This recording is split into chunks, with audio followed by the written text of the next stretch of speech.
Well, good afternoon, everybody. It is the final game of the round robin here at the 2026 Under-16 Maritime Hockey Championships here in Tyne Valley, Prince Edward Island. The Western Rebels and the St. John Vitos have played 33 regular season games each this year, 4 in the provincial final for Rebels, 5 for the St. John Vitos, countless tournament games, and 3 games each so far here in this Maritime Championship. But this one coming up, Game 4 of the tournament for each of them this afternoon, will be by far their biggest games of the season. This is functionally a semifinal game here, despite the round-robin title in the tournament, in the Maritime Championship tournament here. The Eastern Dukes are into the championship game tomorrow. They took care of business against Kings HC this afternoon. They await the winner of this game. If the Rebels or the Vitos win, the winning team is in, as they will leapfrog the other in the standings. The Dukes first right now with 8 points. The St. John Vitos with 7 points. Western Rebels with 6. Now, if the Rebels win in overtime, there's a possibility things get a bit dicey, as there would be a 3-way tie at 8 points and a couple different ways that tiebreaker formula could be proceeded through. But I am assured by the tournament organizers here in Tyne Valley that the head-to-head record would take precedent. So if the Rebels beat the Vitos, the Rebels and Dukes would play for the Maritime Championship in a rematch of the Prince Edward Island Provincial Final. And same way around with the Vitos. If St. John takes care of business here in any fashion, they would be on to the Maritime Final tomorrow, as we throw it down for the biggest game of the tournament yet so far, to the ice for the national anthem. Today's game featuring the representatives of Hockey PEI, the Western Rebels. And from Hockey New Brunswick, the St. John Vitos.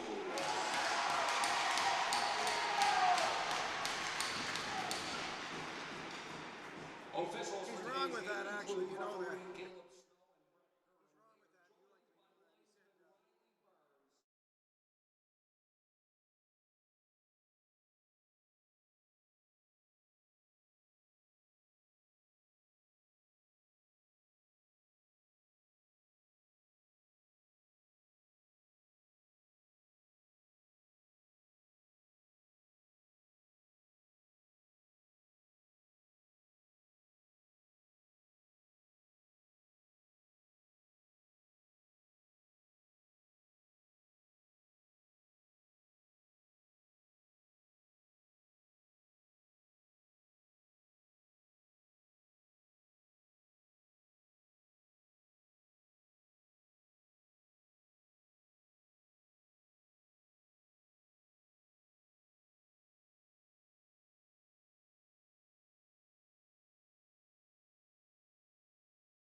As our thoughts and prayers are with them all.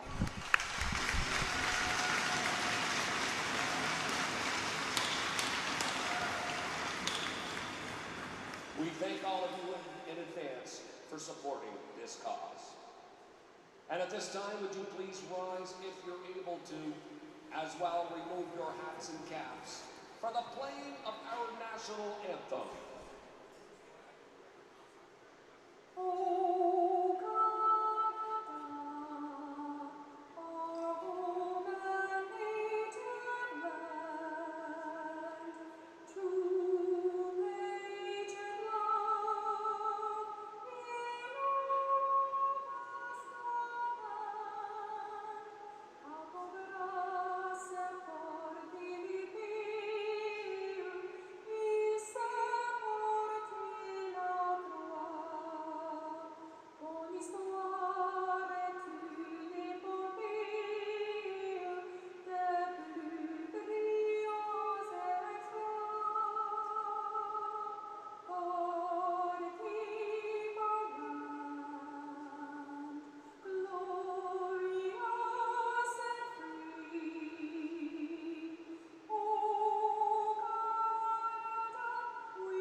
the defending Maritime champions on your left, and the New Brunswick champs to the right of your screen.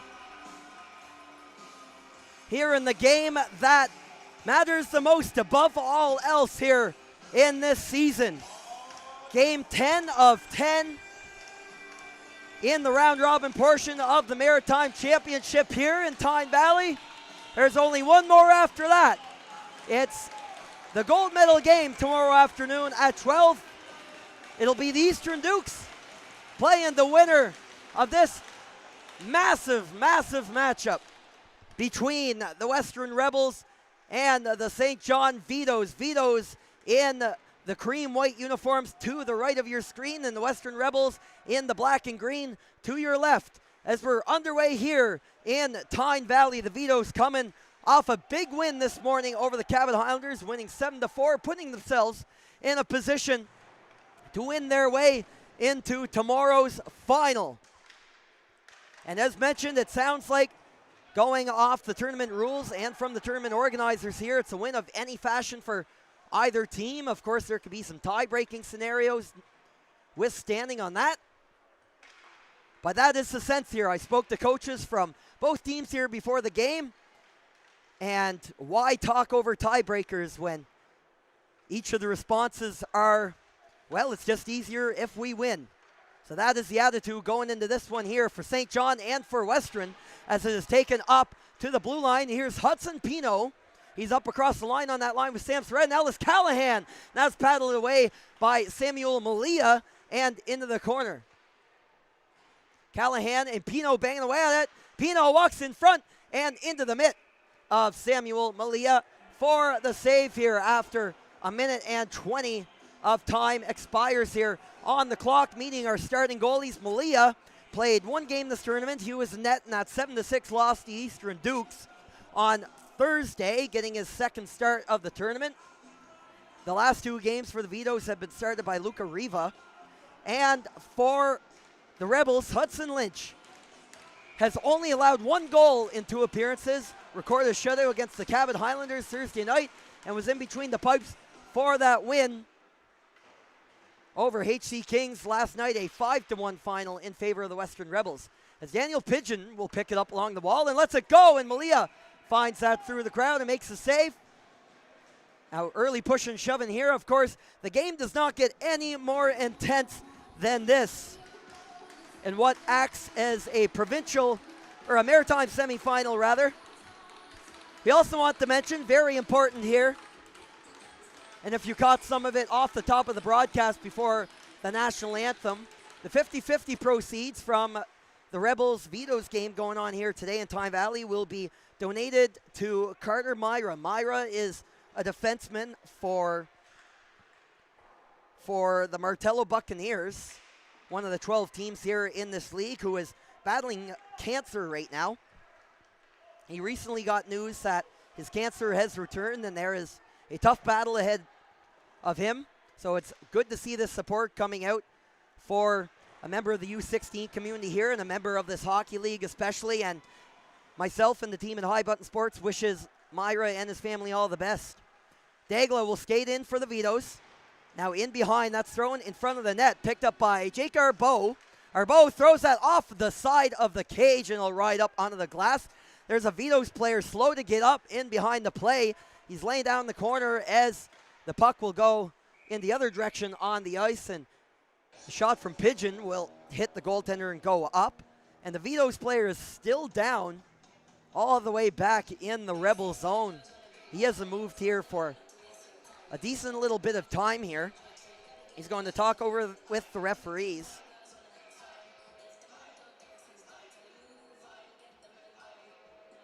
So a couple of teammates will come out to check on him and see what the issue is, as well as a couple of the coaches from the St. John Vitos bench will get a pause in play as the player is checked out. I don't quite see the number from up here, so I won't speculate until I know for sure. So still early here in the first period, no score in this one. Win and you're in. The Eastern Dukes booking their ticket to the finals, beating HC Kings 6-0 in the game preceding this. Brought to you by my colleague Mark Rooney here at High Button Sports. It's Alexander Dagla that's heading off the ice here for the Vitos, and he will be helped off the ice by a couple of players now, a couple of people here off the ice, and he was slow to get up from that one. We hope he's okay. It's not anything too serious, but Dagla does look pretty hurt right now, is not in good shape. But play will continue. 17:30 on the clock, way down in the Vito zone. Jack McDonald of the Western Rebels is in to take the draw. Zach Goody goes in to throw the hit and is cleared up and out the center by the St. John Vitos. That's scooped up by Ty Collins. It'll go up toward Tobin McEwen. So Zach Goody, McEwen, and Jack McDonald on this line here for the Western Rebels. For the first time at this tournament, the Rebels will be at full strength. They were missing defenseman Ben Phillips for the first 2 games of the tournament due to suspension. And Isaac Goody was absent from the Rebels lineup last night, but he is back on the bench today for his team. So all the Rebels on the bench here in this win or go home game for a spot in tomorrow's final. Jacob Greeley picks it off and off the pipe with that one. What a rocket from Talon Pearson. He had a goal earlier today in that game against the Cabot Highlanders. He took the pass from Greeley, and that one went off the crossbar, I believe. Oh, so close to an opening goal, and now Connor Hudson will cut in, and a penalty on the play coming up against the St. John Vitos. There's a couple of good chances for each team, and that was clearly the best, as Pearson had beat Hudson Lynch clean up over the shoulder. But it didn't go for him. It's going to be a tripping call going up against Jake Arbeau of the St. John Vitos. And for the first time in the game, the Western Rebels will go to the power play.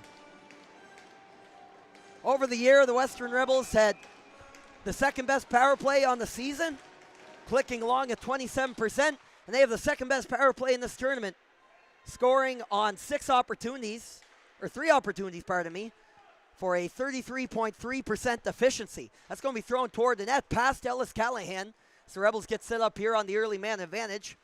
Callahan leaves it up for Sam Surratt. Surratt scored his first goal of the Maritimes last game. Snapped a 6-game goalless drought. As it's thrown to the back door, Surratt got open for Ellis Callahan, and it's sent across and out down the ice. Ellis Callahan leads the Rebels in tournament scoring. Him and Hudson Pino both. Callahan with 3 goals and 4 points here through the Rebels' first 3 games of the Maritime Championships. As Pino will cut into the Vito zone, and McGregor cuts in, and Otway on top of the puck too in the slot area. Kason Cooling on the penalty kill will come out for the Vitos, joined by Trip Livingston. The Vitos have scored shorthanded 3 times in these Maritime Championships. Cooling and Livingston with 1 apiece, and 2 of them among the team shorthanded goals came last game, the tying goal and the go-ahead goal, and eventually the game winner for the Vitos in that Cabot Highlanders game. Trip Livingston scored the game winner on that on a shorthanded breakaway as the shot from Surratt was blocked in front. Cooling got a foot on that, and the Vitos keep up their frustratingly stingy penalty kill here in Tyne Valley. The second of 2 games today for the Vitos. Maybe playing with a little bit of tiredness, but they'll have to throw it out the window if they want to get in contention here. It's Isaac Goody back in the lineup after a 1-game absence. Cuts in, stepped around one guy, but couldn't get a quality shot in on Malia's net. Brady Allison in the contend for the puck down low. Caleb Smallman chasing him up top over the McEwen. Back to Daniel Pigeon at the top of the slot, and that's blocker aside by Malia as the power play comes to an end for the Western Rebels. So a big kill for the Vitos, and a shot from Goody off the point.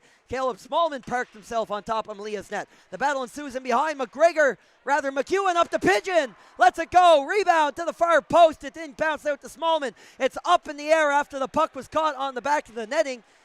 And play will continue on. All chaos unfolding to the right of Malia's net as all 3 Rebels are in there banging away going up against the Vitos defenseman. Cleared out to the far side for Maxim McKinnon, who will opt for mercy and shoot it up into the netting and out of play. 13:51 to play here in the first period. Still scoreless here in this do or die game for both teams on High Button Sports.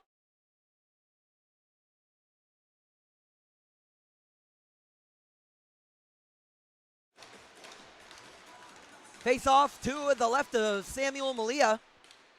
It's going to be one back. With that puck briefly was Davis McQuaid of the Vitos. Now hops back onto a Rebels stick. Western will keep the pressure on deep, and Pino will jab that in toward the net. As I mentioned, Pino and Callahan, both with 4 points each for the Rebels through 3 games at the Maritimes, tied for the team lead.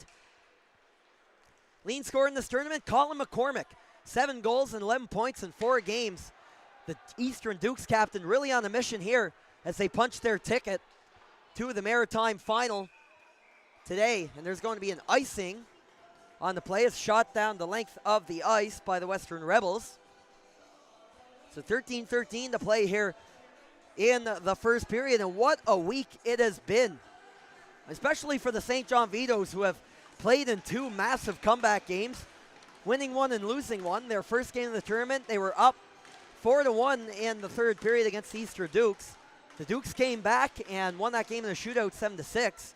As Bellier walks in, padded aside by the foot of Hudson Lynch, wrapped around the boards. The Vitos handily beat the Kings in the follow-up game by a 5-1 score. And this morning, after trailing 4-1 to the Cabot Highlanders, St. John came back and took that game 7-4, scoring 6 unanswers as Owe throws the body on a pair of Vitos, including the follow-up hit. Walking in as Sam Threat shoots that through traffic. So some physicality starting to emerge here from both teams, and Ace Otway, we've seen all year for the Western Rebels especially, is a tough customer to contend with as he throws a couple of big open ice hits for his team in the neutral zone. Now the draw will come down to the Vitos zone. Now it's worth mentioning, tied for second in tournament scoring. There's a 3-way tie. 2 of those spots occupied by Kaysen Cooling and Trip Livingston, each of them with 7 points on the tournament. Livingston 5 goals, Kaysen Cooling with 3. Livingston had a hat trick in that game this morning against the Cabot Highlanders. Of course, we've talked a lot about the St. John Vitos captain here this weekend. 39 goals on the regular season. Him and Cooling, of course, sharing the league scoring title, each with 60 points on the campaign. And what do you know? You find them tied for points again here at the Maritime Championships. Now it's going to be Greeley in the D zone for the Vitos trying that draw, but it's won instead by Western. And behind the net, Ellis Callahan has it. Pino parked out front. Callahan pursued by a trio in front. The Pino has room to the back door. He's looking for Surratt, and he got tied up. Couldn't get the shot off. Talon Pearson, he had a crossbar in the first few minutes of this game. He will dump that in behind Ben Harris, and giving chase in behind the goal is Sean Ahern as well. He will work it up to Cormier, fresh off the bench in front. Greeley, massive save by Lynch, and the rebound bopped out to Ahern as well, and he couldn't get a clean look on that and shot it wide of the cage, but Lynch with a huge stop, as that was a grade A scoring chance for the Vitos. Hudson Lynch powering through some pressure down low. Ben McGregor joins him in the pile-up, and McGilvery will throw it right back in along the boards and behind the Vitos goal. It wraps all the way around, though. It's slapped up the ice by the Vitos. The Rebels look to just have narrowly avoided a too-many-men call on that one as Ace Otway jumped onto the ice. And Western keeps up the pressure down low. Greeley robbed by Hudson Lynch just a moment ago. It's up to Trip Livingston as the top line for the Vitos steps onto the ice. That's in behind Lynch. And Grayson Shanks pinches his way in for St. John to try and hold that line. Wilson joining Cooling and Livingston on that top line as he did this morning, and the rebound popped out to Livingston. Thought about the wrap try, but the Rebels defenseman was in the way. Now to Wilson. Now we'll wrap it around the other direction. That's through the blue paint, but to nobody else. Shanks will send that wide of the goal. Livingston competing with it with defenseman Pigeon of the Rebels. Slapped up top, Cooling, bouncing puck, and it hit a body in front. Perhaps Wilson enrolled wide of the glove side of Lynch as the Vitos top line really pressing here in the midway section of the first period here in Tyne Valley. Still scoreless, approaching the 10-minute mark of the opening frame. Another strong crowd out here in Tyne Valley. Yes, the Rebels fans, the home team. But some credit where credit is due, as well as a large contingent has turned out this week supporting the St. John Vitos, especially when they took the ice. A lot of cheers. Sutter McQuaid, backhand, patted aside by Lynch. Some nifty stuff from the hard-shooting defenseman from the St. John Vitos. Around to the point, Grayson Shanks looking down in the corner. Ty Collins. And off the glass to Ben Phillips. Ben Phillips, Sheriff, his nickname for the Western Rebels, as the fans affectionately call him. Playing his second game in the Maritimes. And he'll shoot that up and out play. 9:51 to go here in the first period. 0-0 the score on High Button Sports.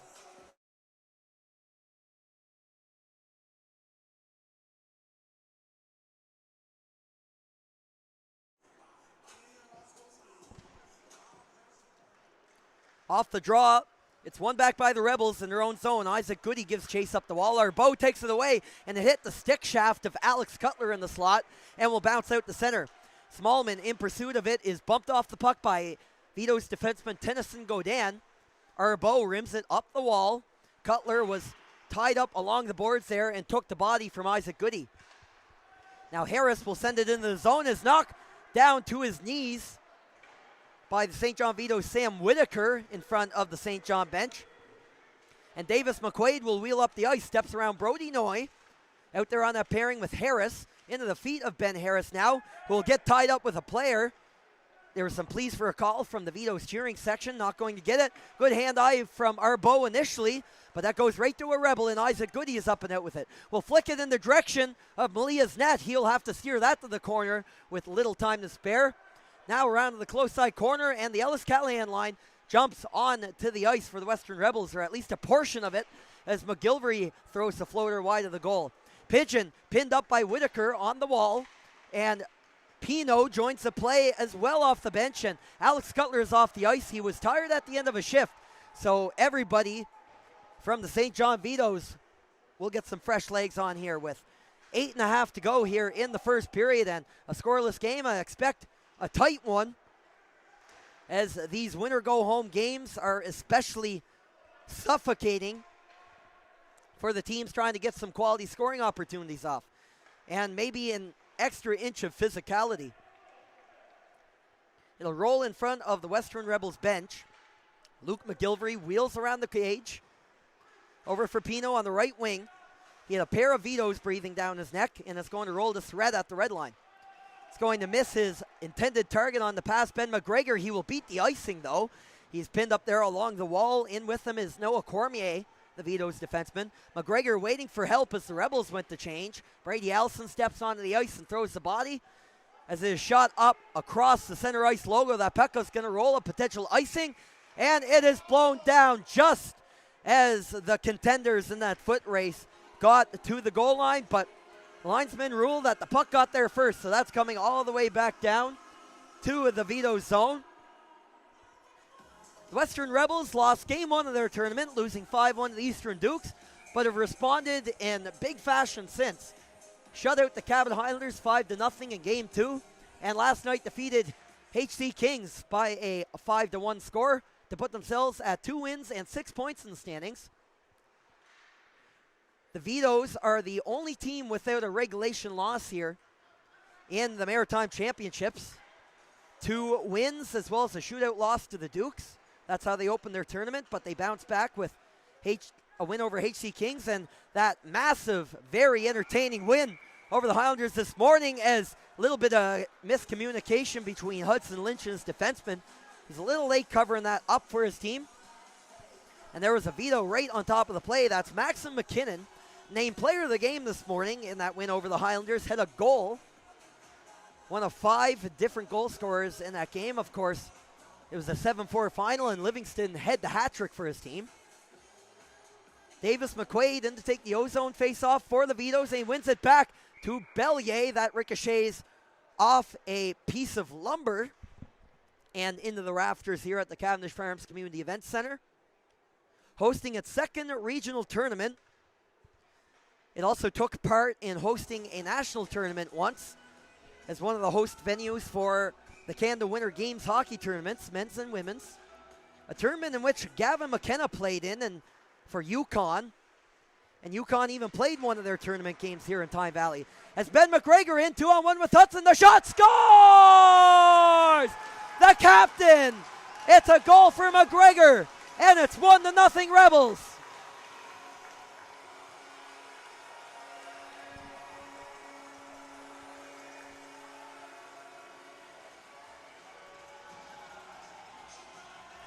Goal number 2 of the Maritime Championships for Ben McGregor, as well as point number 4, moves into a tie for the team lead in scoring in this tournament. But most of all, an all-important first goal of the hockey game in this massive game against the Vitos for the Rebels.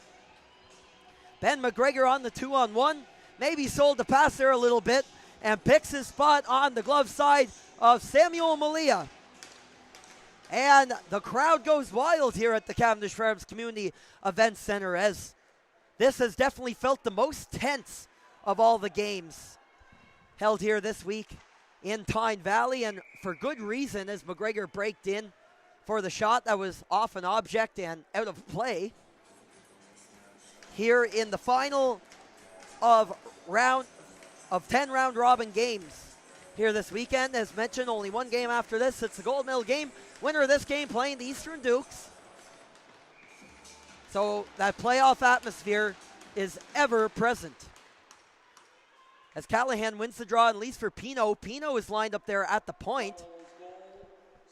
Now the St. John Vitos got a penalty after the McGregor goal, and they're on the power play. McGregor tried to let that go from the point. Kason Cooling with a great block for St. John. McGregor picks it up along the close side wall, posted there with Ellis Callahan. There was an unsportsmanlike conduct call to Grayson Shanks after the McGregor goal. So the Rebels are on the power play for the second time in this game. They didn't score on the first one, of course, as McGregor just scored the first one on even strength. Sent across into the slot from McGregor, and Cooling choked off the pass. And he's also going to chase Pino up the wall, and it's up and out of the zone. And the Western Rebels are a team that employs 5 forwards on their power play. Now they're going to complete some changes, so that could shuffle it up a little bit, but at least on their first unit, involving the Callahan, Surrett, Pino line. Usually joining them too are Ben McGregor. Taking it into the zone is Ace Outway, second unit out here for the Rebels. 33 seconds left on the power play.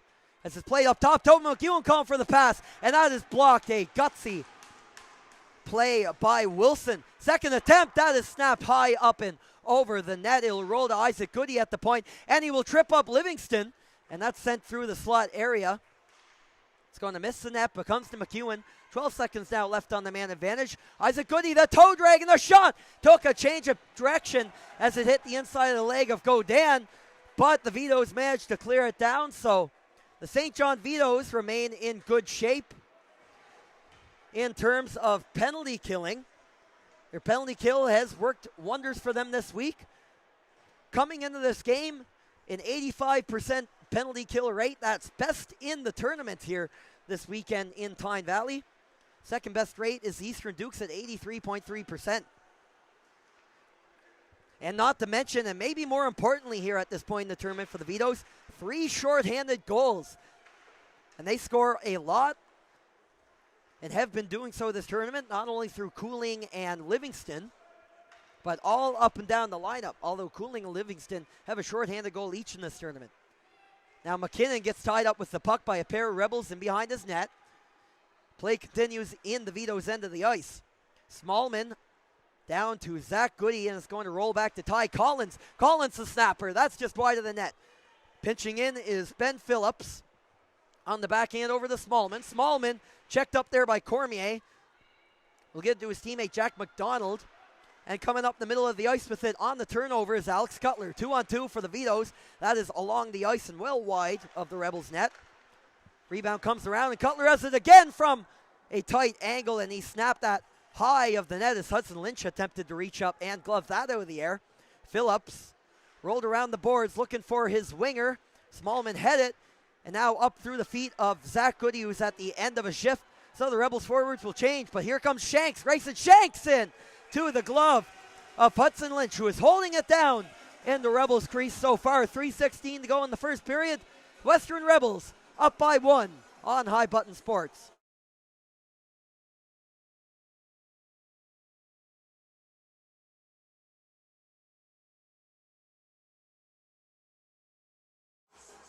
Face-off coming up in the Rebel zone. It's won back by the Vitos, and Sean Ahern tried to cut to the middle of the ice to get the shot off, but that was disrupted by the Rebels' defense. Up and over the head of Connor Hudson. He'll get tied up behind the play. Him and Shanks, the Vitos defenseman, got knotted up, and that resulted in a delayed offside against Hudson. And Sutter McQuaid will carry it off the ice, a shot, and he packs a punch with that wrister.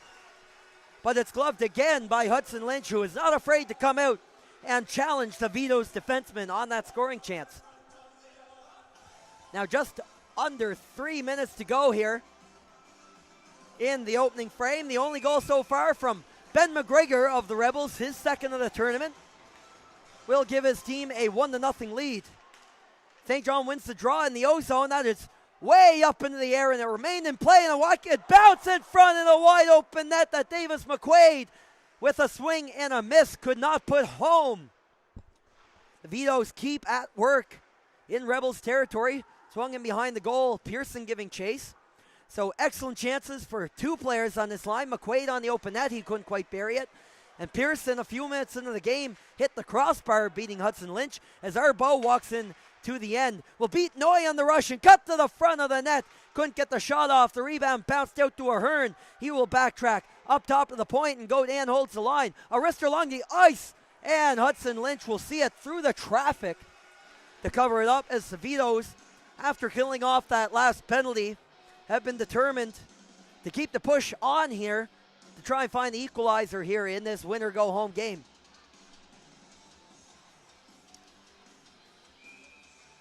Face-off coming up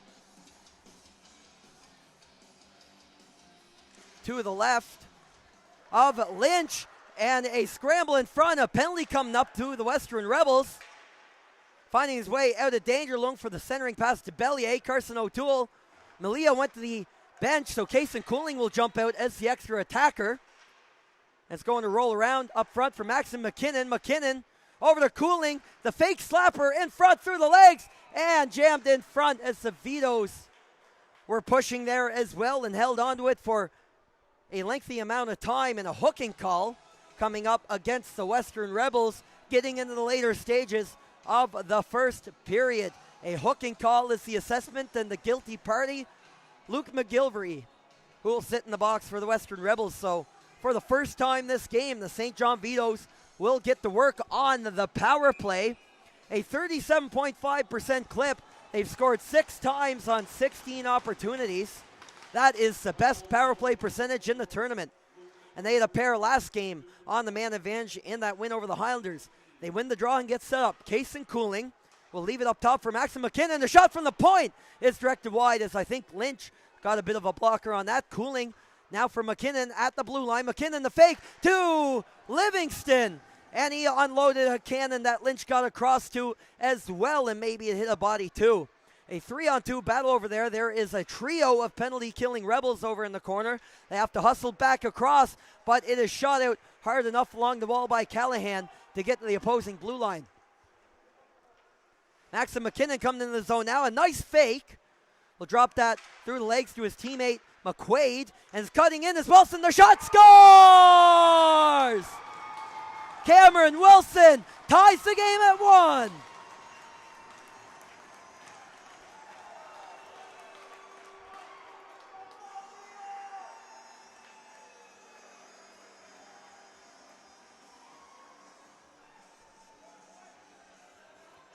Cameron Wilson, what a day he is having. Contributing in that win over the Cabot Highlanders earlier on. He had 2 assists on the tournament leading into that game. As it's all tied up in a brand new hockey game late here in the period, a power play goal for the St. John Vitos. And Wilson did indeed score in that win over the Cabot Highlanders. So his second goal of championship Saturday for number 23 in the Vitos uniform. And it couldn't have come at a bigger time, as the Vitos will pull it even before we head to the first intermission here in Tyne Valley. Hustling back to grab that puck is Noah Cormier. And a collision there along the wall. It's a tie-up in between a Duke and a Vito, or a Rebel and a Vito, I should say, wrong PEI team. Davis McQuaid clears it out, and now a chance maybe for Isaac Goody. 13 seconds on the clock, and Sutter McQuaid hustles back. It's a tie-up and a penalty coming up here against the St. John Vitos, and a little more extracurricular activity as Talon Pearson is shoving and going at it with Tobin McEwen, but the arm is in the air from the official, and the Western Rebels are going to go back to the power play here for the third time this game. So we'll see what the call is for here in just a moment. Only 8.8 seconds left in the period. A holding call is the assessment. And Sutter McQuaid will go to the box after that one. So a late period draw to the left of Samuel Malia. To the left of the goaltender, Connor Hudson in to take the face-off. And McGregor picks it up, tries to cut to the middle, the shot is wide. Oh wait, the ref try, scramble in front, and Surratt was there too, couldn't get the tape on it. And the period will come to an end. 1 minute and 52 seconds remaining on this Rebels power play, in which they will continue to start the second period. But goals from Ben McGregor and Cameron Wilson, one from each team, for a 1-1 tie after 20 minutes of play here in this all-important winner-go-home game for each team at the 2026 Maritime Under-16 AAA Hockey Championships. You're watching all the action here this weekend on High Button Sports. We'll be back in about 10 minutes or so after the Zamboni break. We'll see you then.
And welcome back, everybody, to the Cavendish Farms Community Event Center here in Tyne Valley, Prince Edward Island. After 20 minutes of play here in the final round robin game of the Maritime Under-16 Hockey Championships.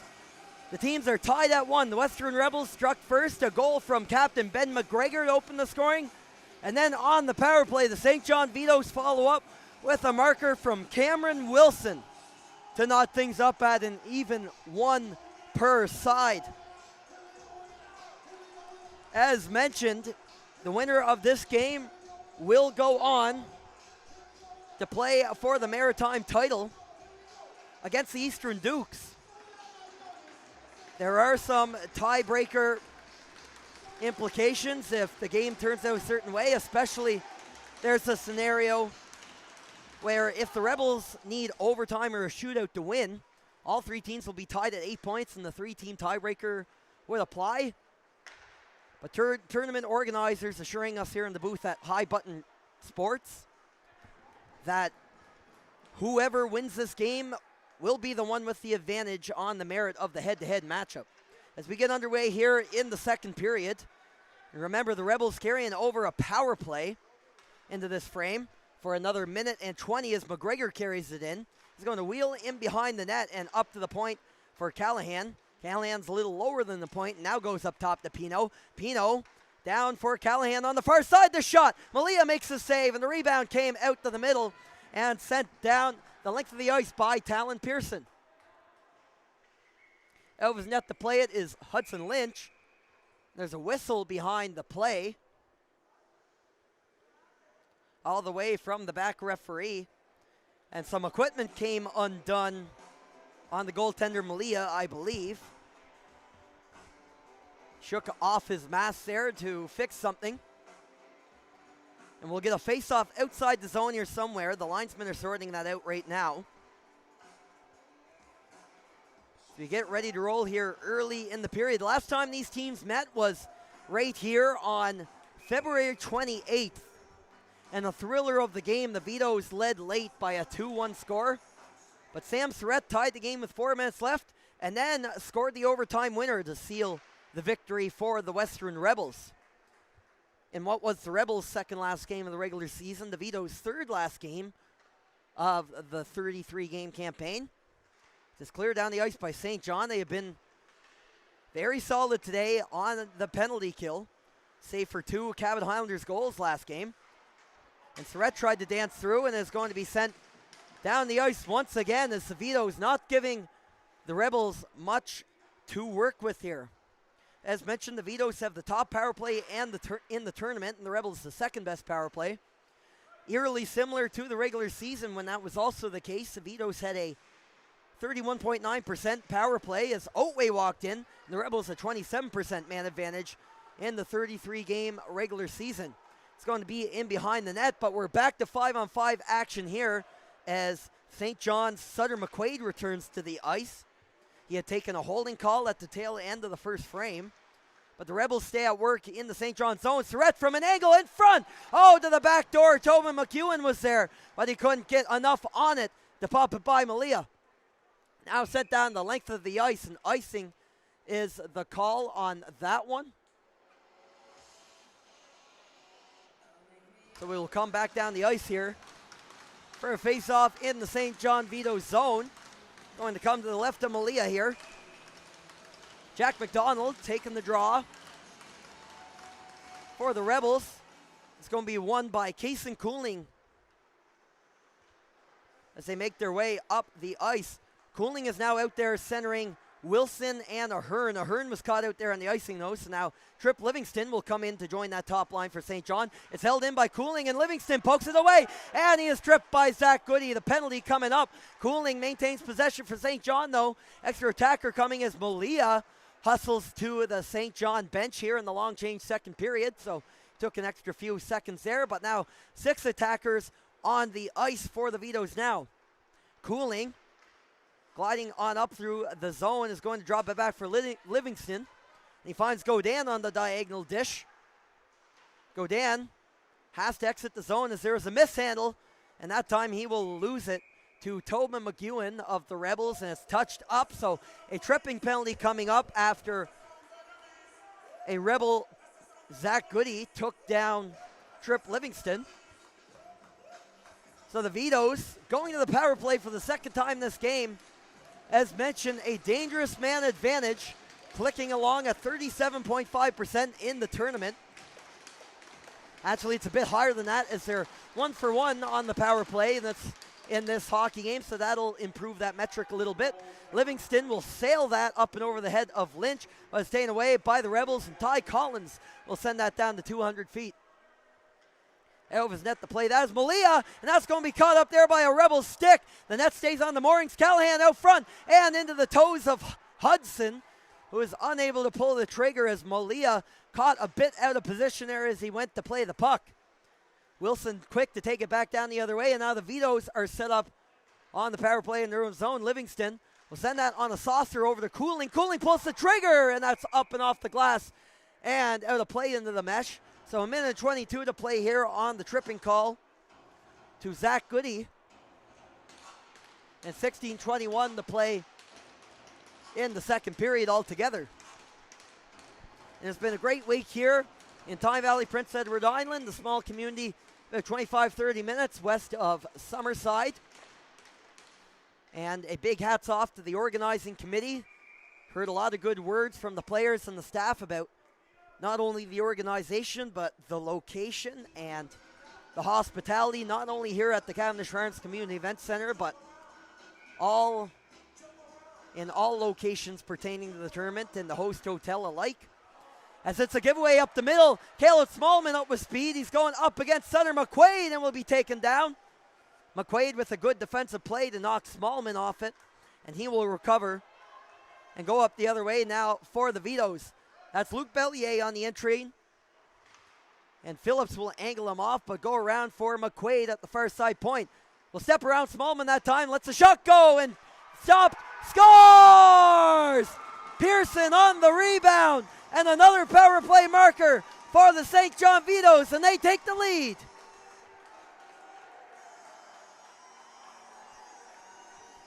And the play develops really fast there after Sutter McQuaid's shot was stopped by Lynch.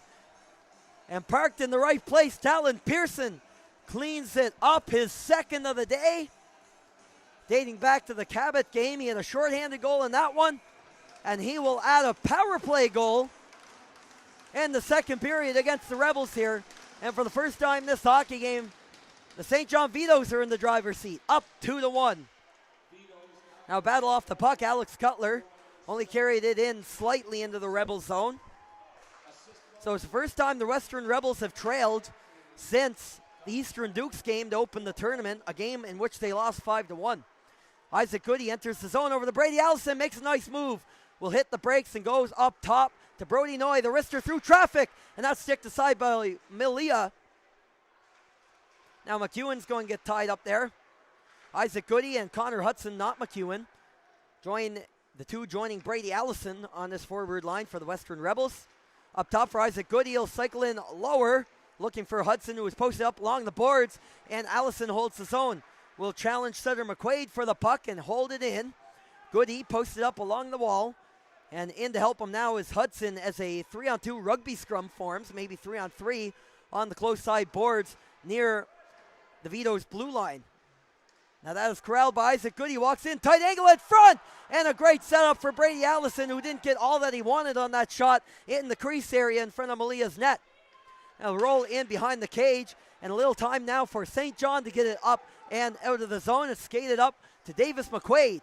McQuaid will hit the brakes and gooks for the pass in front. Quigley to McQuaid, and Lynch made an incredible stop with the blocker and a counterattack the other way. Hudson Pino, Sam Thread on the trail, the shot into the glove of Samuel Malia, who will grab it for the save and the cover-up, and getting love from two of his Vitos teammates there, Quigley and Alex Cutler, giving him some pats on the head on a very threatening 2-on-1 opportunity for the Western Rebels.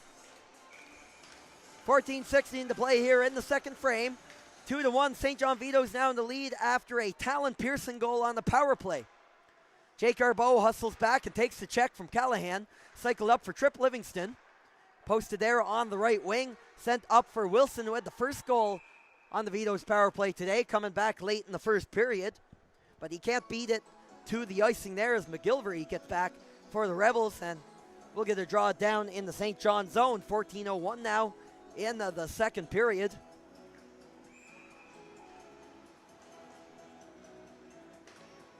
Draw to the right of the St. John net, and it's won by the Vitos in their own zone. Cooling got it back to Arbeau.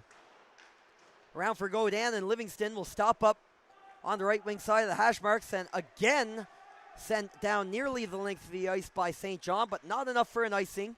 So McGilvery, who will take a check there from Cameron Wilson, runs out with some real estate there, up for Surrett on the left wing, and off the foot of Pino on the attempted cross-ice pass. Pino got bunched up there with Arbeau. Pigeon fanned on the initial pass out, and Callahan gets a stick on it at the far blue line.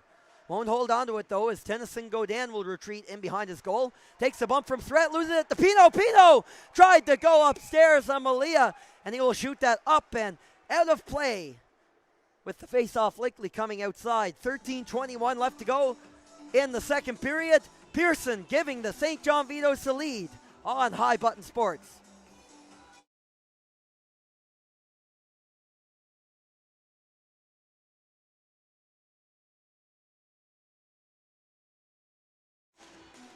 Ben McGregor in to take the face-off for the Rebels, and he snuck through there for a second, but his shot was blocked. Phillips holds the line, tried to force it down to McGregor, but will lose it. Now up the other way is Noah Cormier. Cormier, and walking through is Pearson, an excellent individual try. And almost rolled back to Whitaker, but did not go near the Rebels' net that time as Ty Collins trying to evade his way out of pressure. Now one thing to note, Alexander Dagla has not taken a shift here in the second period. He left early in the first with an apparent injury. He was helped off the ice and haven't seen him since. So the Vitos playing a forward short here today. Whitaker gliding in, lets the shot go, kicked away by Hudson Lynch. Rolls in behind the net for Collins. Will beat Sean Ahern to the puck, but the Vitos hold it in as it's a pile up. Pearson and Allison, it looks like, or rather Zach Goody, trading a couple of shots along the wall, and now numbers the other way for the Rebels. Jack McDonald leads it into the glove of Samuel Malia, who is in the zone today for the St. John Vitos, and an arm is in the air in behind the play from the back referee. So we might have a power play coming up here for one of these teams. Zach Goody was thrown to the ice after the whistle went. And the referee is going to signal a cross-check to somebody here. We'll see who it is to.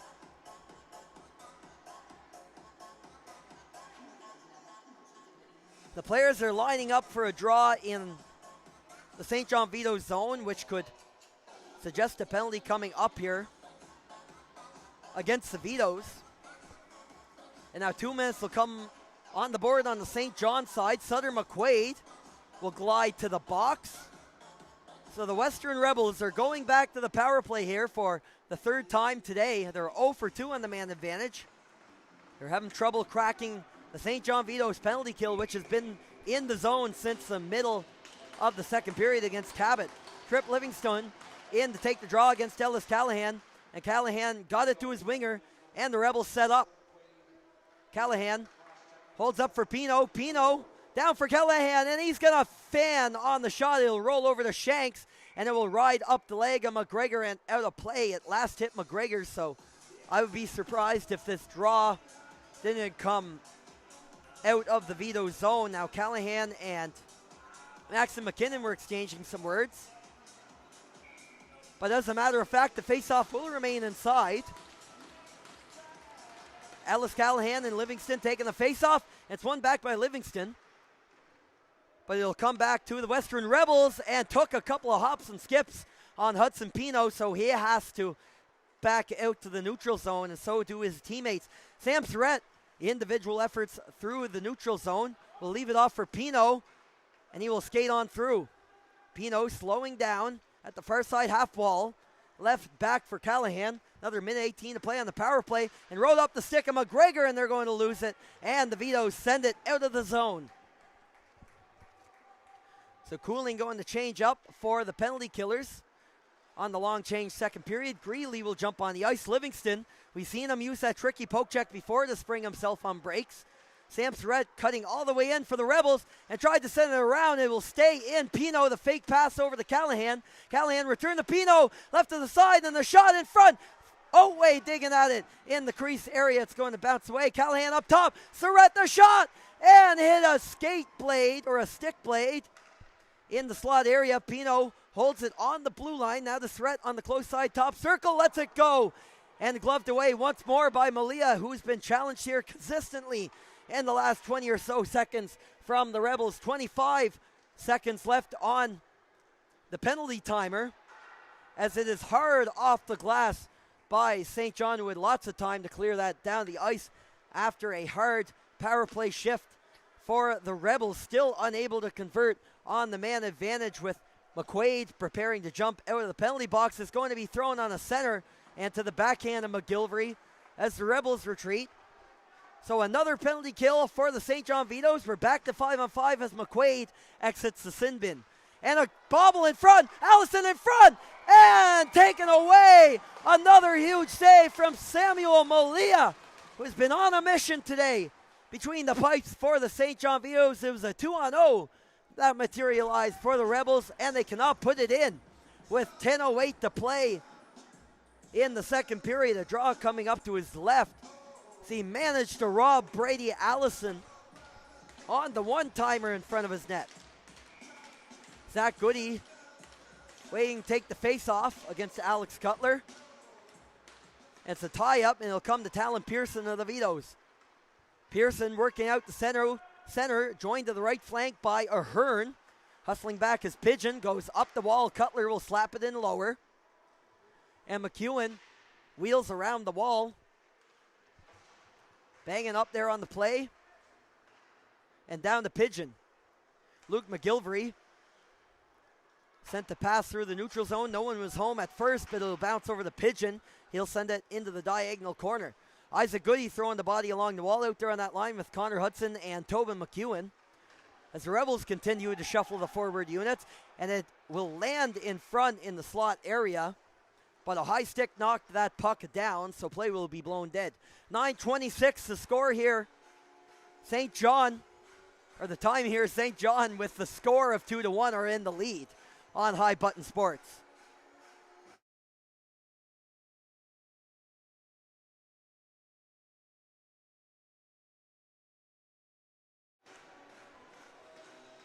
The Rebels top line takes the ice. Ellis Callahan, the center, wins it to winger Surratt out front to Callahan. They tried to rotate it on the give and go down to Pino in front. Callahan the shot, and Malia ready for that one too. And another huge stop for the St. John netminder.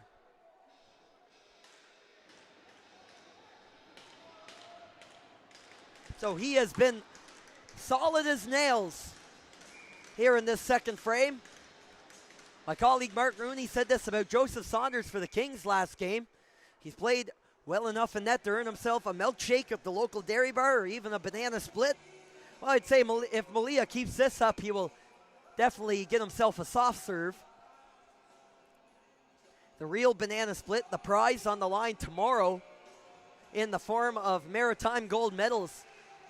Puck drop for that tomorrow at 12 to cap off this tournament. And I think it's safe to say Malia will forego an ice cream or two if it means winning his team the tournament. It's the St. John Vitos remain the driver's seat up by one. Bellier lets that rip into the chest area of Hudson Lynch, who has made some fantastic saves this afternoon himself. And he'll come up with another there as he'll hold on to it for the faceoff. Exactly 9 on the nose to play here in the second frame. The Bellier line on the ice now for St. John, joined by Davis McQuaid and Carson O'Toole. They had to shuffle around the lines here a little bit with Dagla leaving the game hurt in the first period. Stick lift there, performed nicely by McGregor, and he'll lift that up to the far blue line. Noah Cormier will slow up, and is tipped into the zone by O'Toole. Him and Collins will race for it in behind the Rebels net. O'Toole there first to be checked off the puck by Collins. Davis McQuaid gets involved and forces a turnover. will go up top. Maxim McKinnon walks around, kicked away by Lynch over the wall over to Davis McQuaid. Goes up for Goody and a turnover in front. And Lynch stuck out the pad to deny that. It was a blind save attempt there on the spin around from Carson O'Toole. Almost similar to a goal Zach Goody scored last night in the Rebels game. He spun around, made it look like he was going to skate back to his own net, and instead threw it past the goaltender on the half-blind shot. Now Otway will glide in. Gets in a battle there with O'Toole. Otway and O'Toole still going at it as they shoved each other a couple of times. They'll finally split up as Bellier takes that up and out of the zone for St. John. Spun around there and up to McDonald at the red line. And now McKinnon will skate out from under pressure from Zach Goody. The Rebels will change up. A couple of them anyway. As McKinnon will send that over to his D partner Cormier. Cormier up the middle and tipped in the zone as Kaysen Cooling and the Vitos top line hops on for a shift. Up along the wall into the feet of Isaac Goody, who has to skate after it. Goes up the Pigeon. It's tied up there, a bit of a log jam in the neutral zone as the Vitos don't give the Rebels any space to get it up further. And it's kept in the end by Cameron Wilson. Wilson, one of 2 goal scorers today for the Vitos, will glide in, will dodge the check, and another as he spins off on the wall against Collins. Up for Trip Livingston. That's stripped by Brady Allison off the skate. And now up in numbers the other way. Livingston pursuing Brady Allison and will tie him up. No trip on the call as the captain gets back with a strong defensive play for the St. John Vitos to break up what was almost a 2-on-1 in the other direction for the Western Rebels. But the Vitos will ice a puck as a result of the play.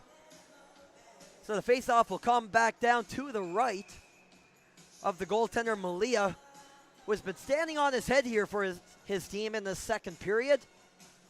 A few extraordinary opportunities for the Rebels that he has managed to corral as Harris throws it to the net. Pino parked in front as the Callahan-Pino Surratt line getting a lot of action here in the second period is back out on the ice. Surratt lays the body, contending for the puck there with the Vitos defenseman Shanks, but St. John will work its way up out here in this battle of top lines. Livingston tied up with Pino at center ice. Play will continue. Wilson and Cooling in. Wilson turned aside by Lynch. He got the right shoulder on that. It's back out the other way. Pino behind the play. Now Sam Surratt gliding in against Shanks. Drops the shoulder and will go down. Tied up on the play out front. Callahan whistled it wide of the goal as he had a lot of time and space to pick his spot on that one. Kicked up to his stick as Trip Livingston will come in now. Thought about the dangle on Harris. He's going to turn around. His line mates are changing. He tries to keep it in the zone, and Cooling is there. So play continues. And now Phillips will jump in to break up the play. Rather, that's Brody Noy from the Western Rebels. He's going to throw that into the corner and return to his post at the point. The Rebels also completing a couple of shifts, including Connor Hudson, who will throw the shoulder down on our bow and return to the corner by Tobin McEwen. Bit of a tie-up there in behind the play as McEwen took a bump there from a changing Vito. Pressure now in low, back to Phillips. The Rebels on the attack, and that will deflect wide as McEwen tried to redirect that past Malia. McEwen picks up in behind the goal. That's where he thrives, in south of the goal line, as Tobin McEwen goes up to the point. Return in behind the net for Caleb Smallman through his feet and past Connor Hudson. Hudson pushing for it on the back check and flipped into the zone by Alex Cutler, but his dump in will go into the mesh, and it'll play with 5 minutes exactly left to go here in the middle frame, and St. John still leading by a 2-1 score on High Button Sports.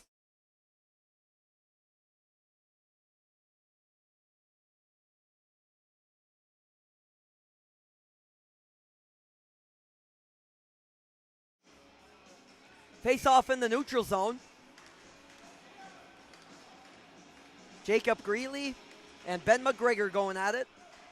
It's one back to Phillips. He will throw it in behind Malia's net. Malia gets the stick on that to knock it down for Maxim McKinnon. Win or you go home game for both of these clubs. And what is functionally a semifinal game, the winner will take on the Eastern Dukes tomorrow in the championship game of the tournament.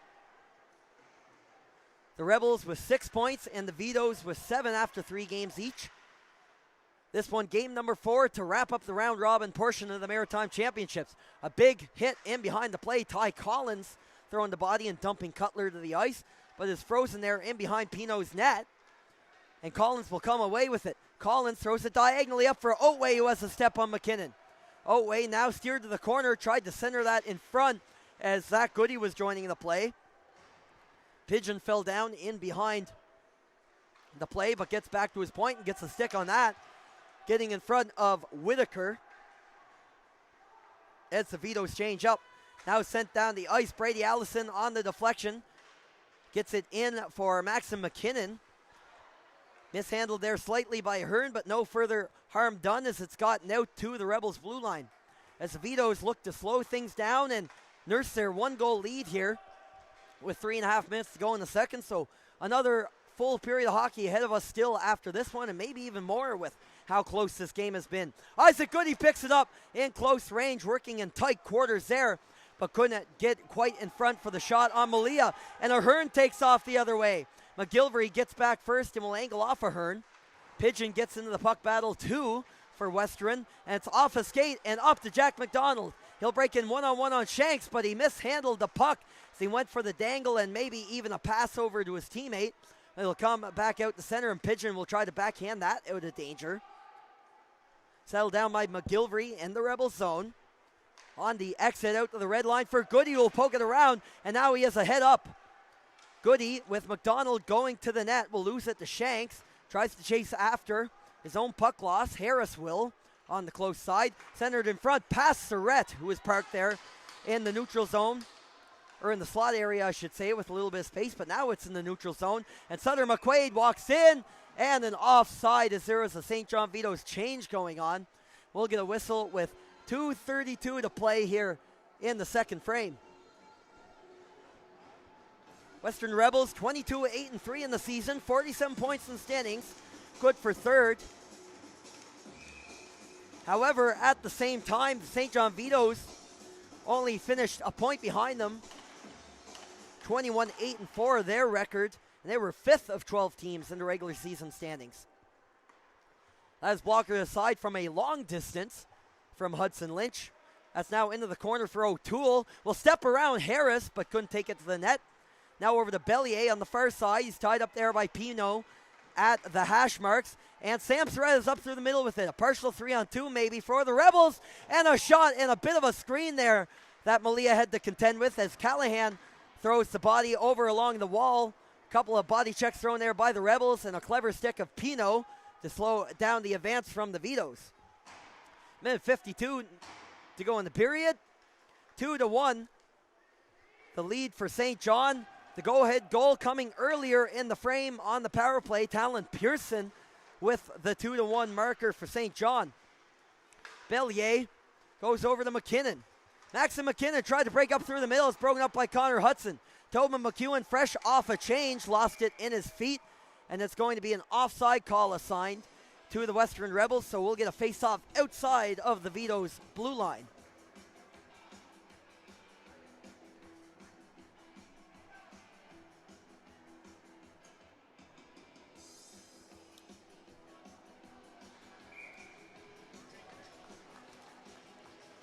Connor Hudson taking the face-off.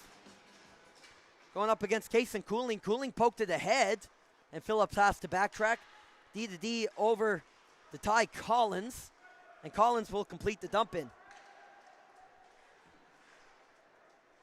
Now into Vitos territory, taken away by Tobin McEwen. Lets the shot go from distance. Rebound came out, and Malia had to get across there quickly as a pair of Rebels were poking around on the play and directed toward the net again in tight. And Malia got the pad down once again. Now McEwen was buzzing around the front of the net into the final 60 seconds of the second frame. Caleb Smallman giving chase in behind his own net, and a collision there with Cooling as the Rebels look to take it back the other way in chase of the equalizer here. Playing for their home fans in Tyne Valley, pushing for a potential All-PEI rematch, and Cooling walks in, and Hudson Lynch excellently pokes it out, and it's into the Vitos bench. As I was mentioning, Dukes and Rebels in the final. It's very much a possibility here Of course, if you're St. John, you're trying to spoil that, and they're doing a good job at it right now as they're leading by 1 with almost 40 minutes up in the game. And we'll get a face-off down the O-zone for St. John. The Greeley line hopping out there over the boards. Goes up against Callahan in the circle. It's a tie-up. Pigeon forces it back further for the Rebels in their own zone. Ace Oatway jumps onto a line there with Callahan and Zach Goody. Oatway on the entry, forces it in front. Goody got a stick. Rebound, where is it? Mad dash in the net front. There's a Rebels player down on the ice, and Malia found it as Goody took a huge hit on the play from a Vito as he looked to direct that puck past the goaltender Malia and in, and Samuel Malia with another excellent save. Now Goody is still down on the ice, and the trainer will come out for the Western Rebels. Goody gets up under his own power, which is a good sign. But he's pretty shaken up. We hope he's okay. And the penalty, or in the potential injury is nothing too serious here. And speaking of penalties, I don't think there will be one after this to either party. There's a little bit of a dust up after the whistle went, but we remain on 5-on-5 here. 10.4 seconds left in the second frame. Ellis Callahan out there to take the draw. He'll go up against Greeley. Now there is a discussion going on at the Rebels bench. Maybe just getting some clarification on what the ref saw after the play, but now we'll get the face off to the left of Malia. One back cleanly by Callahan. The shot for Pigeon rolls wide to the net. Threat charges to the goal, and Malia finds it amid all the commotion to the left side of his goal. So another face off coming up here with 5.8 on the clock in the period. Quick change coming up here for Western. Oatway heads to the bench. And Connor Hudson steps in to take the draw. Go up against Greeley. And Greeley will fall on it in the circle. Callahan tries to fish it loose. He does! And it beat Malia and rolled through the crease wide. If it was from a different angle, that might have rolled into the net.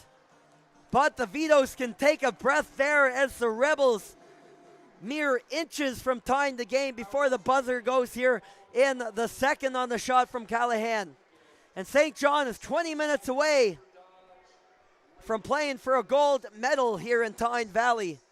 Leading by 2-1 against the Western Rebels. The only goal in that middle frame from Talon Pearson on the power play. And that's the difference as the Zamboni will come out here in Tyne Valley after 40 minutes. 2-1 the lead for St. John. You're watching the 2026 Maritime Under-16 AAA Hockey Championships here on High Button Sports. We'll be back in a little bit, so stick around for the third period.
And welcome back to Tyne Valley, everybody, for the third period of this all-important tournament-defining matchup between the St. John Vitos and the Maritime Championship hosts, the Western Rebels. After 40 minutes of play, the St. John Vitos are in the driver's seat, up by a single goal, heading into the final frame of regulation. Anyway, only goal in the second coming from Talon Pearson of the Vitos on the power play. But the Rebels starting to turn up the temperature in that middle frame as well. Outshot their opponents 14-7 in the second period, and overall in the game by a 26-23 tally.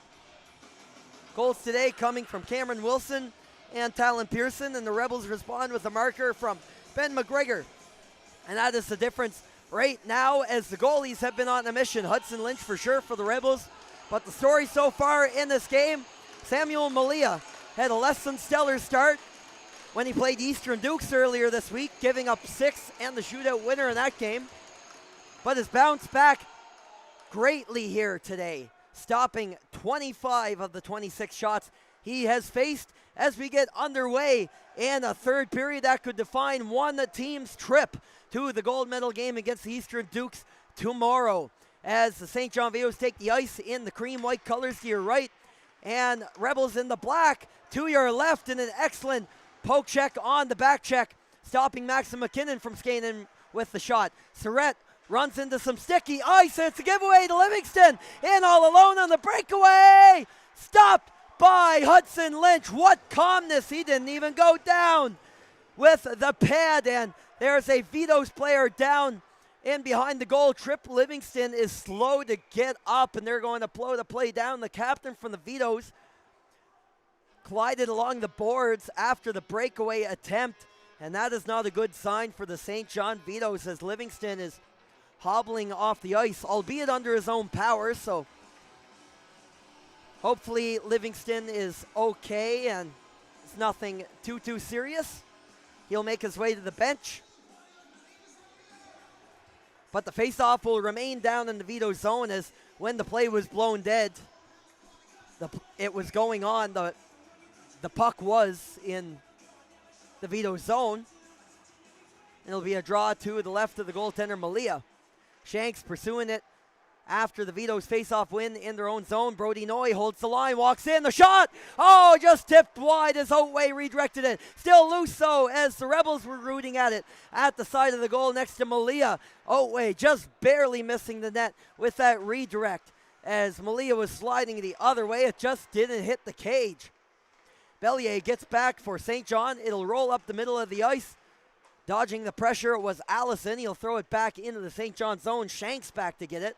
Out there on a pairing with Sutter McQuaid to start the third. That is flippered up to O'Toole up the middle of the ice. Staying away by Noy. And off the tape of Otway, with both teams completing some sporadic partial changes. Shanks up off the wall, and Ahern will slap that in. And it is slapped off an object up in the Rebels bench. There was some contention there from O'Toole that the puck didn't go out of play. He had actually put it in the net after the whistle went. In behind Lynch. But O'Toole will head off the ice for a change after all that is said and done. Rather, it looks like he might be staying on.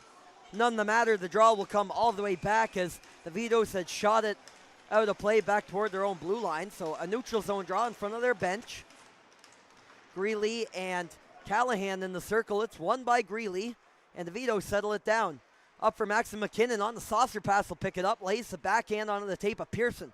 Pearson sporting the go-ahead goal so far for the Vitos, scored on the power play in the second, and a center out front to Ahern. Mishandling that was Surratt, who will shoot it down the ice past everybody, and an icing call assessed against the Western Rebels early in this third period, 2 minutes into the new frame. As it's brought back the other way. Alice Callahan, Jacob Greeley in the draw. Deep in Western territory. It's shot up the middle of the ice. Now foot race with Surratt. He has a little bit of time and space here. Room for a shot. Tried to go upstairs on Malia, but shoots that high of the cage. Pearson on the counterattack. rubbed off the puck there by McGilvery, and he iced the puck as he didn't quite get to the red line, according to the officials. So Sam Surratt with a look, looking to pad his stats here a little bit in the tournament, and most importantly, try to find the tying goal for the Western Rebels. The Rebels score a lot, both of these teams do in the season. 141 goals for, good for second in the league. Only the Eastern Dukes found the back of the net more times in the regular season. Their island rivals scored 144 times over the course of the season. McGregor chased it down into the corner, but Pearson will flutter that out for St. John. It'll go back toward the goal line, and a tight icing call is assessed. There was a tight foot race. It wasn't blown dead right until Daniel Pigeon touched up past the Rebels goal line. So a repeat of the face-off and no changes to the St. John Vitos down in the St. John zone. 17:30 in the period. Ellis Callahan on the O-zone draw for the Rebels. He's going to win it back to McGilvery, although in close quarters. Pearson was in pursuit. Some tired Vitos out there, though, as Surratt will play that back to the point. It's rolled in.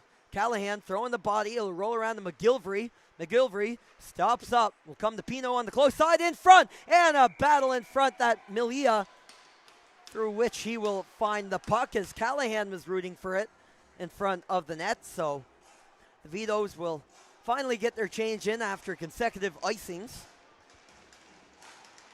Gold medal game, you can catch that here on High Button Sports tomorrow. The Eastern Dukes will be one participant, and either the Rebels or the Vitos, depending on the winner of this matchup, will be the other. The third straight year for this Maritime Championship in the U16 League. As Collins walks in, the rebound bounced through the legs of Phillips, returned that to the corner and out to center. Basin Armada took the inaugural championship back in 2024, beating the Eastern Dukes in overtime in the final. The Western Rebels, the defending champions here at the Maritimes. They downed the Cabot Highlanders and Port Hawkesbury last year 6-3 in the championship. Cooling lets that go from the top of the circle, and that's settled down easily by Hudson Lynch. So the Rebels heavily outshot the Vitos in the second period by a 14-7 margin. Things a little more even here to begin the period as St. John has had a couple looks themselves. Trip Livingston had a breakaway a couple of minutes into the period, and he went down hurt after it. But lo and behold, there is the captain back out there on the ice for his team as they win the O-zone faceoff. That's into the feet there of Wilson, drops back to Arbo, and Cooling will curl high. Cooling trying to set things up for his team, but it knocked off the puck by Collins, who will send that out to center. Kayla Smallman jams that in further. So Rebels get a couple of changes in and some fresh legs. They'll pursue the puck in further, but Wilson will wheel out of pressure for St. John. He secures the dump and throws that up and over the head of Ben Phillips. Up the wall for Ty Collins, who takes a heavy check there from Wilson. Goody into the opposite corner. Caleb Smallman will lay a check on Godin. That's knocked over to Phillips, who also throws a hit on his opponent down along the wall. Zach Goody contend for the puck against Arbo. Action in deep in the Vitos territory. Connor Hudson tries to kick it up to his stick. It's a 2-on-2 battle now up high for Collins. Collins down low for Hudson. It's going to elude him and goes around to the opposite side for Brady Allison. And the clear attempt from the St. John Vitos is into the bench, and some shoving between Ben Phillips and Trip Livingston in front of the St. John players' bench. Now a couple more players getting in there after that one. The linesmen busy at work here in this game as we're going to have some emotions in such a crucial season-defining game. One team's year will end after this game. So both teams leaving it all on the line here in the third period in Tyne Valley. Face off to the right of Malia. It's won back by the Rebels. Noy danced around and a chance at a shot into the glove and out again on Malia, who will knock that aside. Around the wall for Bellier. Tries to send that out on the saucer. Fails to do so, and Allison keeps it in. Rather, Ben Harris will play it down to his forward along the wall. It's Surratt on the ice. Sam Surratt dances around, left back for Callahan, but there was an errant stick of a Vito, and there is Davis McQuaid will carry that out of the zone. Ben Harris Escaping pressure, goes up to Surratt. Barely gets out of the zone, but given away by the Vitos, or to the Vitos in the process. Now Brody Noy will slow it down. He has time and space. Goes crossways, looking for Surratt up on the stretch on the far side of the rink. So it'll go off the bumper and come loose here for Davis McQuaid. He ran into some contention there with Ben Harris. And now Hudson Pino will come through the neutral zone. Pino enters, stays onside, will backtrack over to Goody, the shot, scores! Isaac Goody, the tying goal for the Rebels.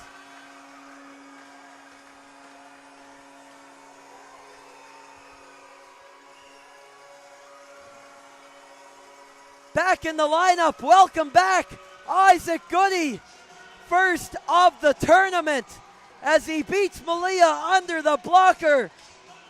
And we're evened up at 2 here in Tyne Valley.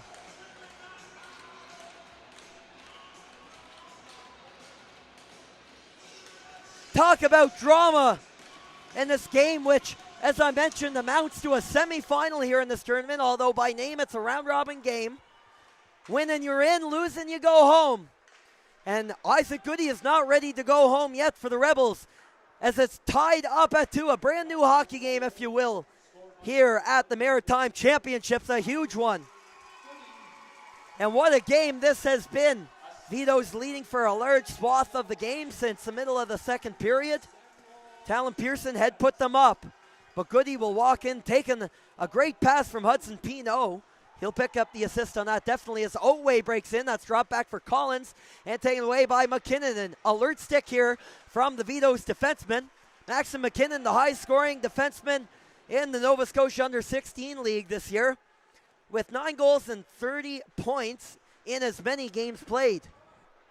He's breaking into the zone with it. That's Noel Cormier, the defenseman. He'll wheel wide. Tries to throw that in the direction of his teammate Alex Cutler toward the net. It's going to be held in at the line, but only for a moment, looking for the outlet pass to Tobin McEwen, but it's way past him. McEwen hopped on his horse to try and beat that icing, but an equally good hustle by Jake Arbo for the Vitos to secure that icing call. So 13:32 to go here in the third period. Isaac Goody evens things up in the third period at 2 goals apiece.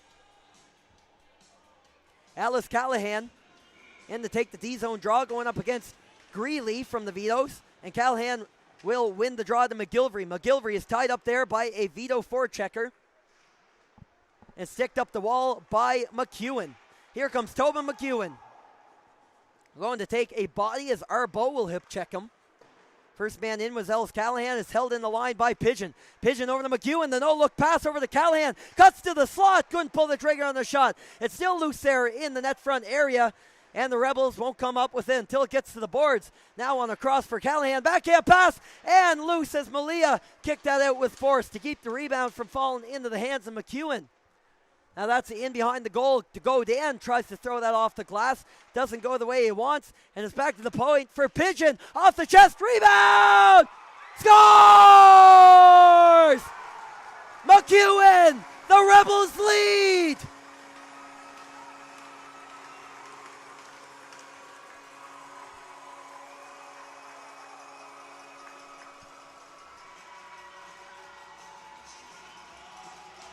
And it might actually be Ellis Callahan's goal. A mishmash of green and black jerseys in front of Malia's net and the wide open net. Make no mistake, Ellis Callahan, you have given your team the lead here.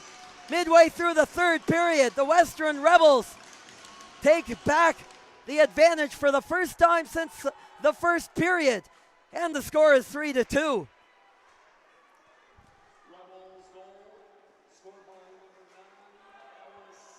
And it is indeed Ellis Callahan's goal. I apologize, Tobin McEwen. He was in on the goal too.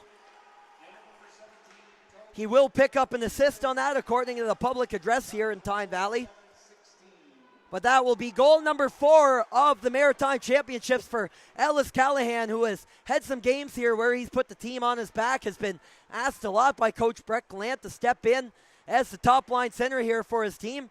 And a massive, a seismic goal for number 9 of the Rebels to give his team the advantage here in the period. Now the Vitos with the targets on their back here in the third. The Cooling line jumps on, goes to Livingston from the angle, kicked away, rebound, and they almost did a quick response there as Wilson was jamming at it in front of Lynch's net. Caught by Cooling in close range, thought about the shot, goes up top, the shot from McQuaid, sails up high and bangs the glass.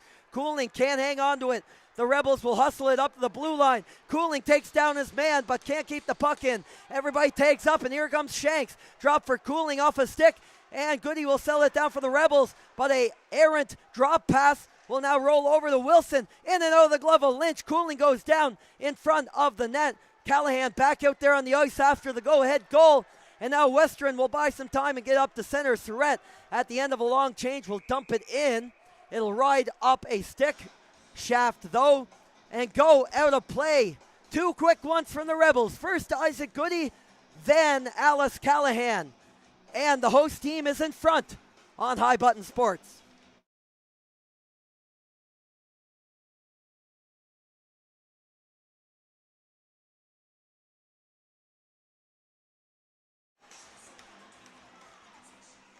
Ben McGregor in to take the draw, going up against Davis McQuaid. Sent out for O'Toole, who tried to split the Western defense. McKinnon will hustle back. Surratt right down his back. He'll kick it up to his stick after almost losing it to the leading regular season Rebels point scorer. So that's directed toward the net, blocked by a Vitos. Second attempt in low. Isaac Goody around there. Goody joining Sam Surratt and Ben McGregor on this line. Again, another line shuffle from the Rebels coach Gallant. He's been doing that all tournament, mixing and matching. Sam Surratt with 57 points. Only Livingston and Cooling from the Vitos have had more points than him this season, as Surratt came third in the scoring race. Not to mention 32 goals for number 92 of the Rebels. Only Livingston with more. He had 39 on the year. So that is fluttered in down low into the glove of Lynch. He will roll that out and opt to continue play. Leaves it for Brody Noy, trying to shake off the pressure as O'Toole is buzzing around in front of the Rebels net, trying to keep that forecheck active here for the Vitos. No icing on the play as Arbo is back to it with lots of time. Allison will pressure Arbo in behind Malia's net. Sent up the length of the ice by St. John, but a hit an object, so icing is waved off. McGilvery has to hustle back, takes the check from Cutler, and is maneuvered up and out by Callahan attempting to clear the zone. It's up to the wing, runs into Oatway's feet, and it'll roll in to the goal line area, and O'Toole attempted to center that. It's off a leg and back out the center for Arbo. 9:26 to play here in the third period, midway through the frame. Vitos led by one heading into the period, but two quick goals from the Rebels has flipped the script here, getting into the second half of the third period here in Tyne Valley.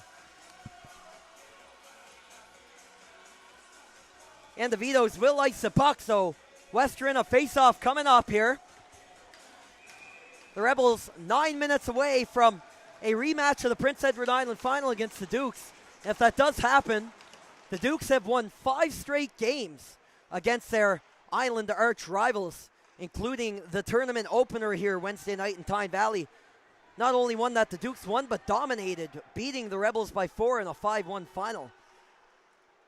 But a lot of hockey to go until then, and the Vitos already have a comeback win up their sleeve today, so we know they can do it. And they've been looking good here in the few shifts since that go-ahead goal from Callahan.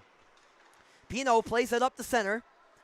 Corralled by Godin, goes D-to-D to Arbo. And Greeley will enter the zone for the Vitos. Trailed there with Talon Pearson and Sean Ahern up in the high slot area. Pearson parked in front of the net on the wrap try from Greeley. He ran out of real estate there, and Pearson will come back to help. A 2-on-2 battle in behind the cage, and Phillips is holding it along the boards. A frozen puck on the bumper, and Callahan will bring it out to center. Off the tape on McEwen and gets away from him. Callahan played back for Phillips and deflected in by Tobin McEwen. It's going to hit a Vito sticks and no icing. Sam Surratt, first man in for Western. Played up for Ellis Callahan, and a collision in front of the Vitos bench. St. John can punch it out, and Kason Cooling is up with some help from Wilson. Cooling will slow up, looks at the shot, and block it away through a screen by Lynch. Wilson recovers for St. John, gets it back to Shanks at the point.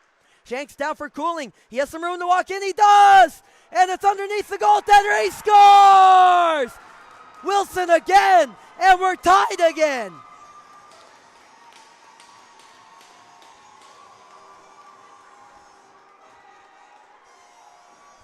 Cameron Wilson is second of the game on a loose puck in behind Hudson Lynch.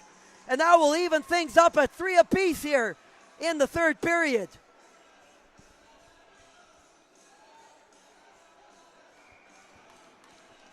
So his third goal of the day, second of the hockey game. Playing him on that top line with Kason Cooling and Tripp Livingston has done wonders for the St. John left winger, as he scores a huge one for his team.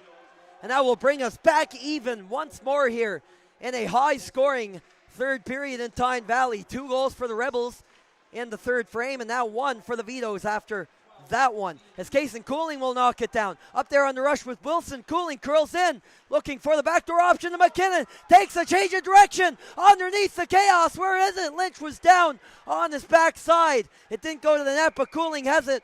And now play will be blown dead. The net was knocked off its moorings amid all the commotion in front of the Rebels net with 7:09 to go in the period. Cameron Wilson mixing up, but has also tied the game for St. John. We're even at 3 on High Button Sports.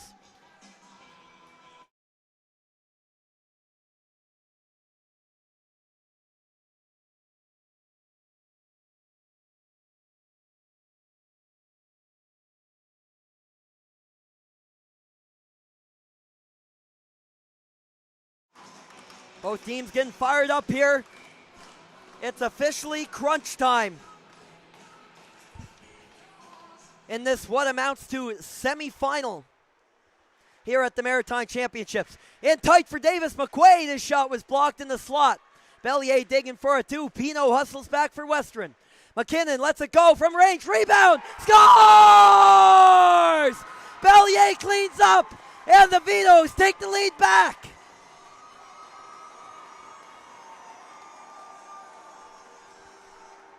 And talk about a fired-up player.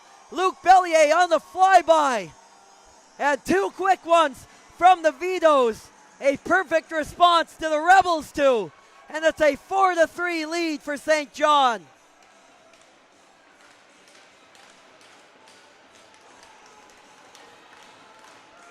What a tremendously back-and-forth game, especially in the last 10 minutes or so of this third period. And it's 2 quick ones, starting with Wilson. And now Luke Bellier, his first of the Maritime Championships here. It couldn't have come at a better time for his team. And it might be the biggest goal of his career if the Vitos can hang on here in the last 7 minutes. It's played up the wall for Tobin McEwen, and now out of his reach. In behind Hudson Lynch's net now.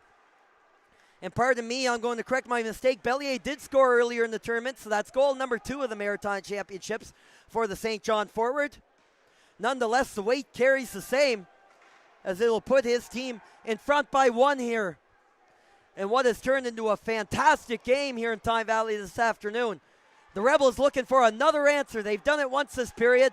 They will look to dig in and find another response, as McEwen was unable to hold it in the zone. And both teams will complete some changes here with now less than 6 to go here in the third frame. That is sent up the length of the ice, and it's waved off as the linesman signaled something was hit by someone. So the Rebels almost took it away there in the Vitos zone. It's going to elude Callahan, and down on the rush is Livingston leading the forecheck as the Cooling line comes back on the ice. Their first shift since the tying goal from Cameron Wilson.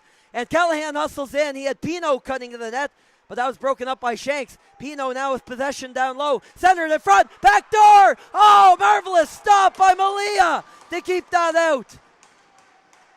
They're going to keep up the attack. Wilson back to Pino.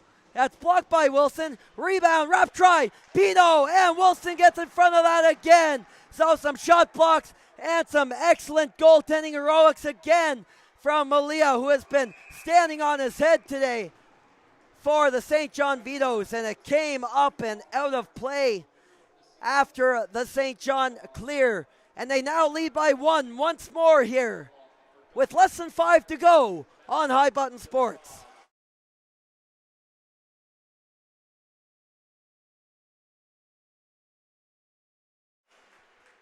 Just a big ovation here from the crowd here in Tyne Valley.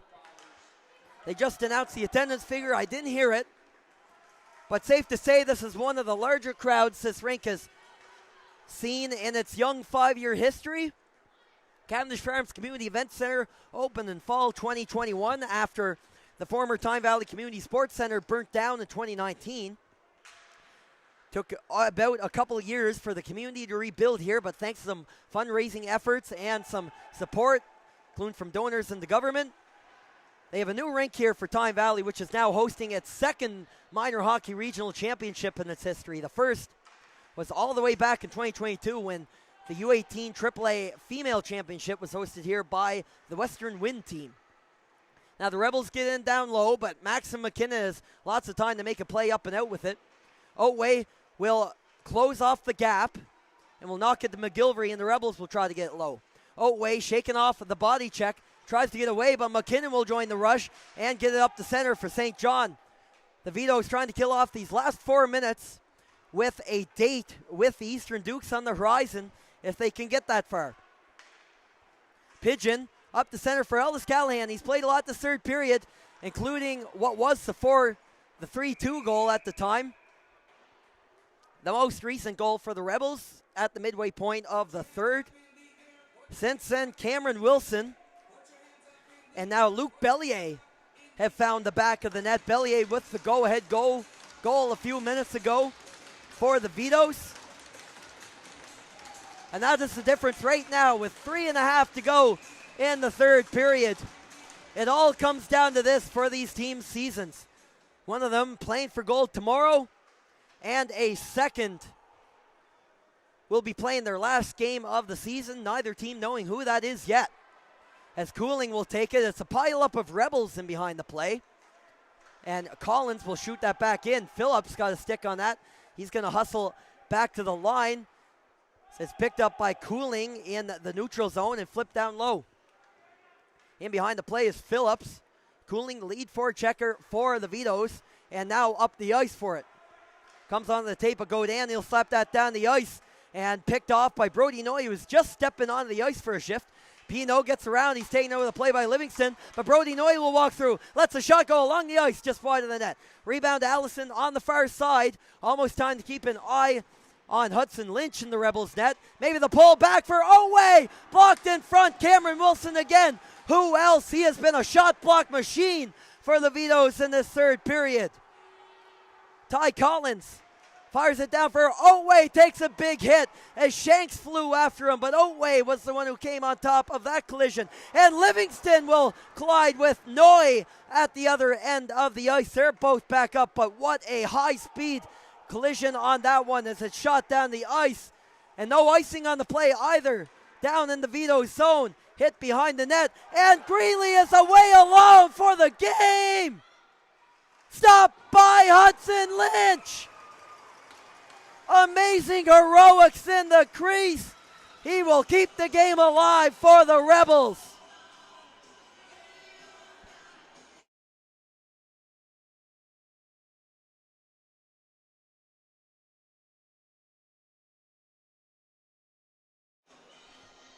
One minute and 57 seconds left on the clock.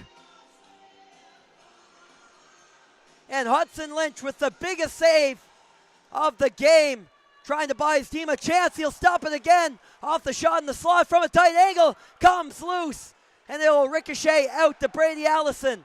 Now down the ice, Ace Otway over to McGregor. They want an offside. It didn't come. Rolls away from McGregor and behind the goal. Brady Allison through the feet of Greeley. It's a tie-up along the wall. Hudson Lynch still in the Rebels' net. And through the stick of Otway, who almost had it there. 85 seconds left in regulation. Vito's trying to jam it out. It's stopped. Otway back into the corner with the Allison. Held along the wall. There goes Lynch to the bench. The Rebels have it in deep. The shot from Pigeon down in the corner. Allison McGregor posted in front of the goal. Callahan up against a pair of St. John players. Pinned in behind the wall by Greeley. He's knocked down and up to Cormier. Given away to Otway. Has room. Stopped by Malia in close range. Out. Diving after it. And knocked out of the zone by the Vitos. 52 on the clock. Pigeon throws it up. And a shot at the open cage for McKinnon. That's blocked. No icing on the play. It'll continue as it hit a Rebel on the way in. McGilvery up the ice with 40 seconds to play. Surratt breaks into the zone. He's going to knock down a player. Wilson tries to change direction. A trio of Rebels will win the puck back. It's going to miss McGilvery. It's out to center. 25 on the clock. Livingston gets the stick on it. Isaac Goody races back. Last stand for the Rebels. Up the wall. Surratt breaks in and a chance. Stopped by Malia. In behind the goal, 10 seconds, out to center at the red line. Maybe one more chance, but running thin with 3 seconds to go. The St. John Vitos hang on in a barn burner.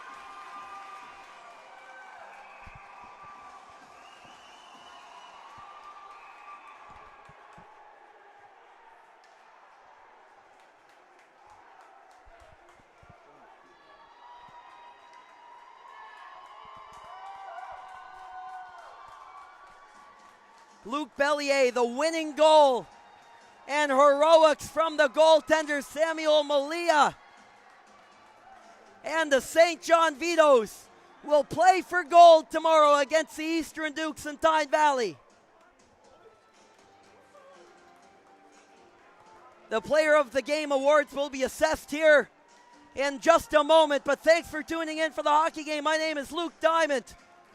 We'll catch you tomorrow in the gold medal game here on High Button Sports.